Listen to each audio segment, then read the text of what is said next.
Michael Rossman's story isn't the typical tale of a boxer chasing glory. It's the story of a young man who fought to prove who he was, long before he ever stepped into the ring. He was born Michael Albert DePiano in Turnersville, New Jersey. His father was Italian, his mother Jewish, two worlds that often clashed. To honor his mother's side, he took her maiden name, Rossman. That name would one day echo through arenas, attached to a fighter who wore the Star of David proudly on his trunks. It wasn't just a symbol, it was his identity, his pride, his reminder that he belonged to something greater than himself.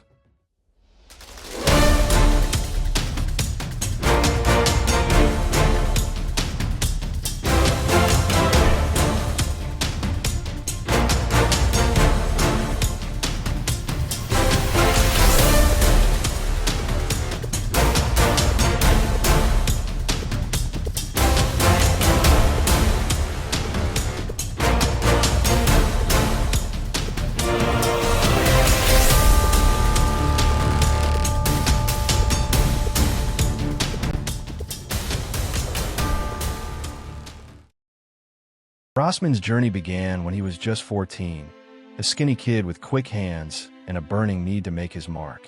He turned professional in 1973, and from that moment on, every punch he threw carried a story of family, struggle, and belief. Then came the night that changed everything. September 1978. The stage was massive, the undercard of the Ali Spinks rematch.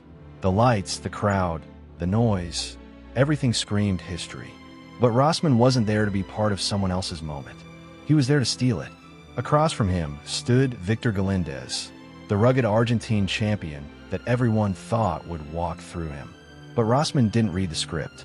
Round after round, he kept pressing, slicing through Galindez's defense, opening cuts over his eyes. Blood streamed down the champion's face, and by the 13th round, it was over. The referee stopped the fight. Michael Rossman, the kid from New Jersey with the Star of David on his shorts, was now the light heavyweight champion of the world. He celebrated that victory with a triumphant defense in front of his Philadelphia crowd, stopping Italy's Aldo Traversaro in the 5th round. It felt like nothing could touch him. But boxing has a cruel way of reminding fighters that the top never lasts forever. Rossman lost his title back to Galindez the following year. The glory faded, the headlines grew smaller, and soon he was fighting just to stay relevant. He faced younger, hungrier opponents, one of them a rising powerhouse named Dwight Braxton, later known as Dwight Muhammad Qawi, who stopped him in 7 rounds in 1981. It was the beginning of the end for Rossman's career, but not for his spirit. Because behind every punch, every scar, and every night under the lights was a man who refused to blend in, a fighter who carried his roots, his name, and his faith with pride. Michael Rossman wasn't just a boxer.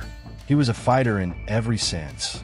A kid who turned his mother's name into a world title and etched his story into boxing history. February 1979, a night that was supposed to be another grand chapter in Michael Rossman's story, turned into one of boxing's strangest and most humiliating moments. The world was waiting for the rematch. Rossman versus Victor Galindez, a fight charged with tension, pride, and unfinished business. The lights were on, the crowd was roaring, and Rossman stood in the ring ready to go. But his opponent never showed. Minutes ticked by. Confusion filled the arena. Then whispers started spreading. Something about a dispute between the WBA and the Nevada Athletic Commission over the judges. It turned out the fight was no longer recognized as a title bout, and Galindez's camp refused to fight without the belt on the line. Just like that, the night collapsed. The fans booed, officials scrambled, and Rossman, the reigning champion, was left standing under the lights, gloves on, with no one to fight. 2 months later, they finally met again in April 1979. But something had changed. Rossman, still weighed down by the chaos and politics that surrounded that fiasco, wasn't the same man who had shocked the world months earlier. Galindez, on the other hand, came like a man on a mission, hungry, determined to take back what he believed was his. The fight started tense and rough. Rossman tried to find his rhythm, but midway through, disaster struck. He broke his right hand. From that moment on, every punch was agony. Still, he refused to quit. He fought through the pain, trying to survive, but the injury worsened with each round. By the ninth, he was in unbearable pain. He turned to his father, who was also his manager, and said quietly that he couldn't go on. And just like that, Galindez reclaimed the light heavyweight title. For Rossman, it wasn't just a loss, it was heartbreak. He had gone from standing alone in the ring waiting for a fight that never came, to losing everything because his own body betrayed him. It was a cruel twist in the story of a fighter who had once defied all odds, and now stood face to face with boxing's unforgiving truth. Sometimes, the fight outside the ring hurts more than the one inside it.